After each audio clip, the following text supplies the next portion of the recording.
रेलगाड़ी हवाई रास्ता भी बनता था, बस रुक जाओ फिर भी खाली की खाली रहती थी। अब तुम बोलो नहीं, बहुत बड़ी फेंका फांकी कर रही है हमारी नानी की इतनी बड़ी धर्मशाला।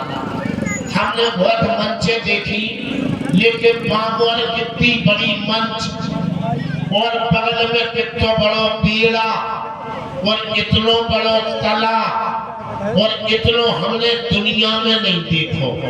इतनी बड़ी धर्मशाला तुम्हारी। हाँ, तुम्हारी कसम हेलीकॉप्टर बन जाती। हाँ, फिर भी खाली रहती थी। ऐसे ही तो हमारे नाना के पास एक लंबो बांस હતો।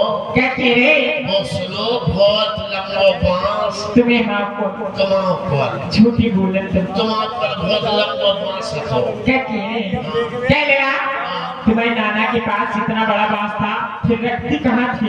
जो बस ठीक है, कमाओ के तो बड़ो बांस काटे काटती। हाँ, हमारे नाना वो बांस हिंदुस्तान, चीन, जापान, पाकिस्तान में कंधा पे लाए लाए फिरी। यार इतनी बड़ी जगह नहीं दिखानी।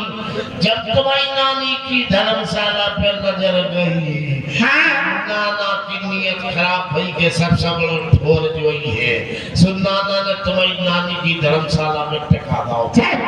तुम्हें तो कह रही थी बामवर से बड़ी हेलीकॉप्टर बन जाते। अब हमारी सुनो। हेलो।